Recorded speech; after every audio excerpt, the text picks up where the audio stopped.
Dewan Pundit Indonesia, the English version. My name is Conchita Caroline, and I'll be your host for today's episode. Someone's in a good mood. Someone's in a very good mood because we just have quite an interesting conversation backstage. But anyway, as always, we football, have right? your favorite, not one, not two, but three of your favorite football pundits here with us at the studio. Firzi Idris, Hello. Adi, and Kiko Enrico. Hello. What's up, you guys? How was your week so far?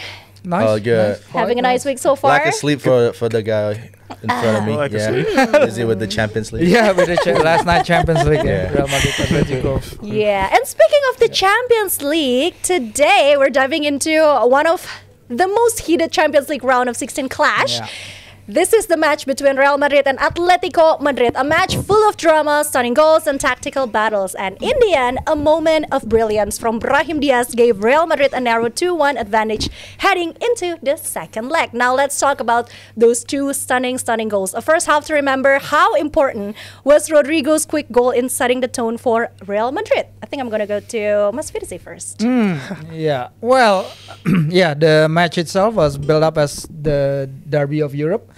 Because I think it's like the sixth meeting from the last 10 season between those two teams. Okay. And yeah, it lives up to its billing. I mean, with the quality shown, with the goals, I mean, if you say two great goals, I think all three goals are magnificent.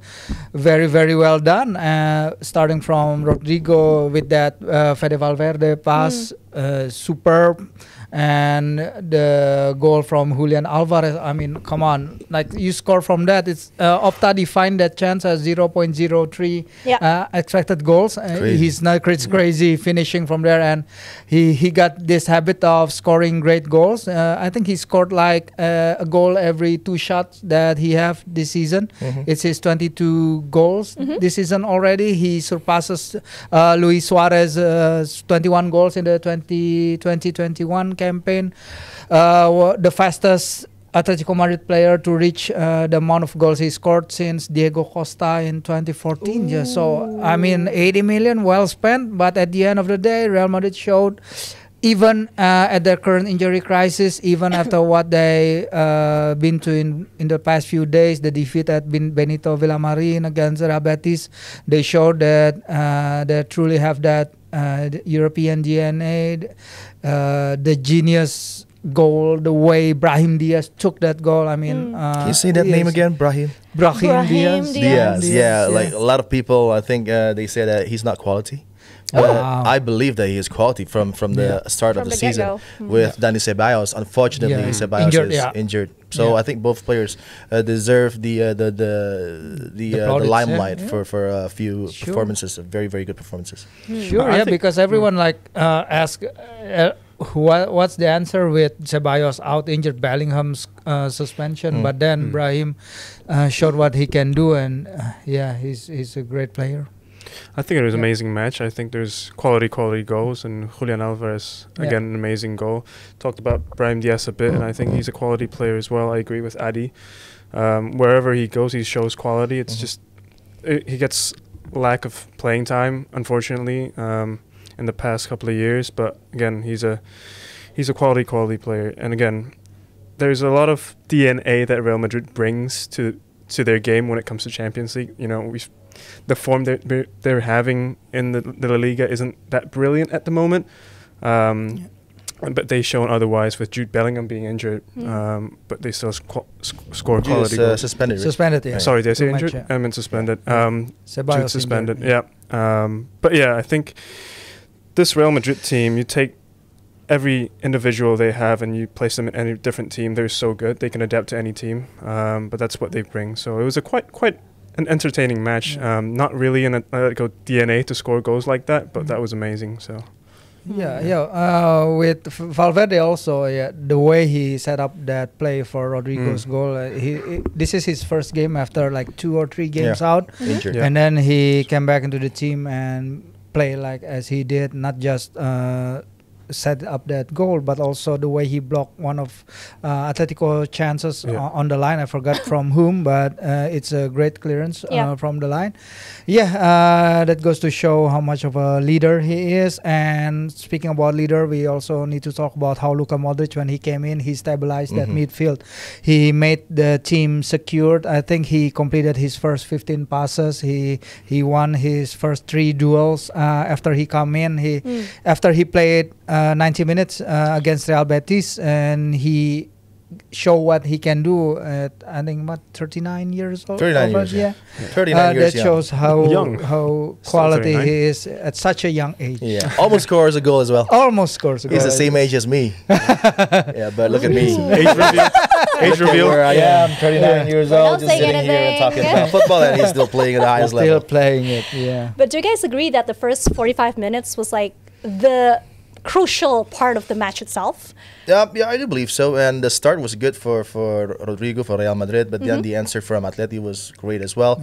The goal was brilliant from Julian Alvarez. I think Javi Galan had a nightmare last night in that game, where 2 very quick movements was a shock to him.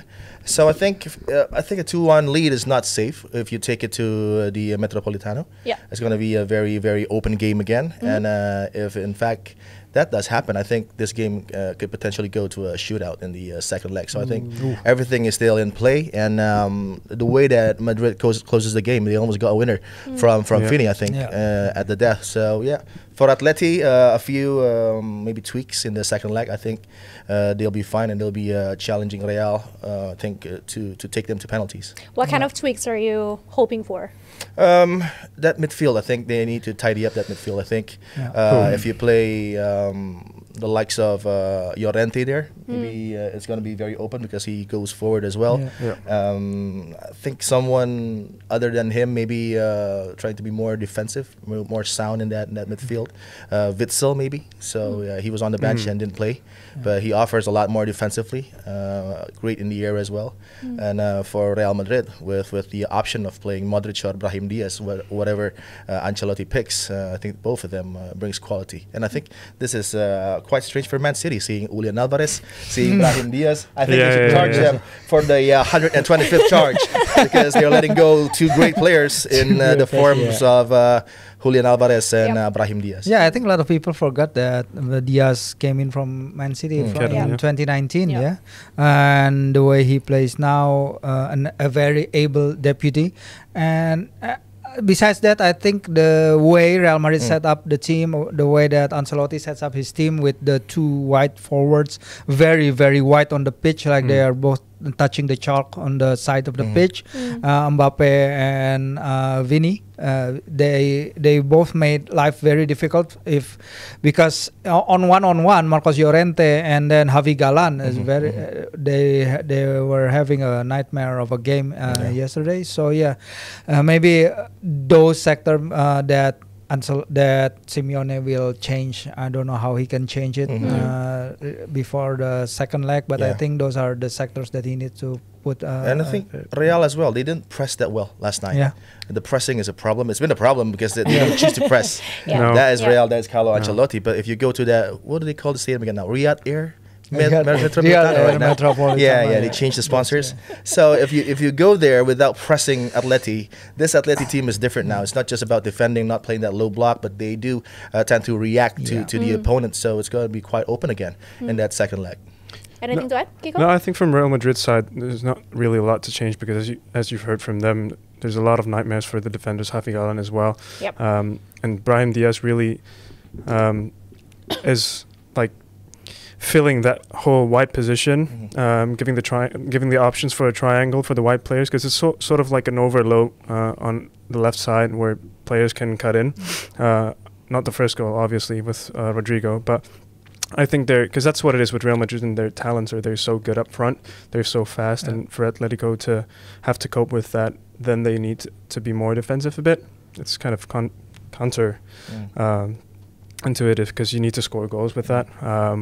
But I think Real Madrid, they don't need to adjust much, just to try to rotate a bit. So, what do you expect to see on the second leg of the Metropolitano, Mas Firzi? Yeah, I think Atletico will want more control because last night they put in Lino on the flanks. He proved to be too offensive for the setup, especially with Galan and Llorente struggled against the pace of Real Madrid wingers. So yeah, maybe playing Gallagher from the front and make more use of the squad depth, because we saw the bench yesterday. I think Atletico has 3 or 4 more players than Real Madrid on the bench because they have a bigger squad depth, and the substitutes they for Simeone's side, they contributed a lot of goals for the team this year, and they provide the teams with more attacking impetus for the second half. Yeah, so Atletico has a lot of things that they can improve. I'm not sure if like playing Sorloth ahead of Griezmann and Alvarez, but Simeone will have a few days to think about what went wrong, what went right with his team in Bernabeu, and playing in front of their home crowd will give them the edge. Simeone has been with Atletico Madrid for quite a while now. Very long more time. Than a decade. More than the a most decade. expensive manager. The more expensive manager. Most expensive. Highly paid. Yeah, but I think that midfield is still going to be problematic for Simeone. I think if you play Barrios, if you play Simeone, and De Paul, it'll be too open for Atleti, and it's going to be difficult for them to hold up Real. And I think Kylian Mbappe will perform in the second leg, not like in the first leg. He was disappointing. And then if you see the back line, both Rudiger and Asensio not having the best of times. Asensio is not like the Asensio we know in the past few matches for Real Madrid, so he needs to pick up his game, because this is the real deal. This is going towards the business end of the Champions League. So I think, again, second leg is going to be very interesting, and if Atleti can score first, then it'll be fireworks. Sure. Anything else, Kiko? I think it could have been more than 2-1. If you saw the match, it was, there's a lot of goals coming in, but the keepers played well. But again, that's what it is. This is what's going to come in the second match. A lot of chances created. So I agree with the Witsel call, actually. That's a good call. If they do something about that, and I think they're a bit more settled than last time. So that's it for me. If we can only pick one player that truly deserves the spotlight on this particular match, who would that be, Mas Firzi? Is it Brahim Diaz, or is it Alvarez, Valverde? I'd go Valverde. Yeah, I go Valverde also, yeah. I mean, we all know that he's actually Madrid's Captain in the midfield. Oh, he's the guy. We've been seeing him as a fullback. But if you see lately. him in transition, playing his defensive role, now that is something that is very underrated, and I think adds a lot to the game that we saw yesterday, where he provides a lot of cover in that back line, playing not at their best. So I think he's going to play another key role in the second leg. That's why they don't need Trent, guys. No, man. Trent is a Hollywood signing. Anyways, Florentino needs it for his ego. To massage his ego. Going into the last 16, and they have that pedigree, and then they always point out to their badge, seeing how many titles they have in this Champions League with the different format now coming into the normal format. So I think this is their tournament, as bad as they can be in the group stage, and then trying to qualify for the last 16. But this is now coming into their territory. So I think Atleti must be careful. Atleti must beware. They have the ammunition to hurt Real, especially playing at home. But we need to see whether they have the steel and the mental strength to get past Real. Yeah, and Real only lost.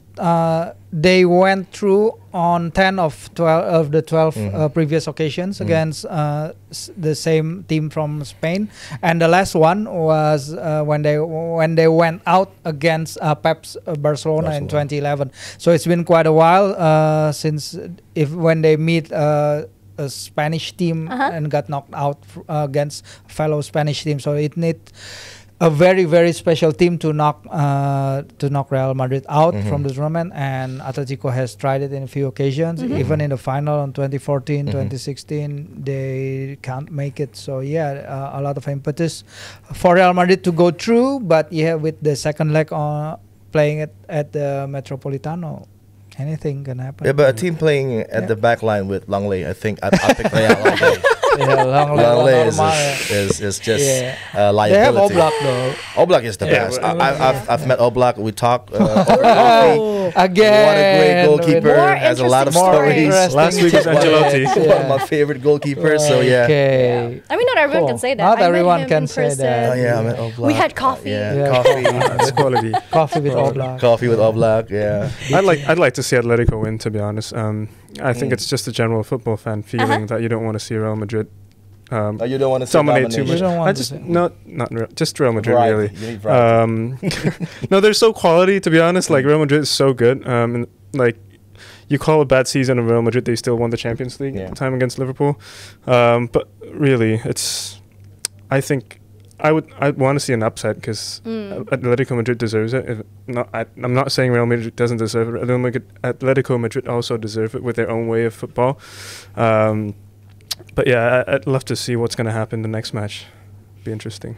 Yeah, because the winner of this one will almost always face Arsenal.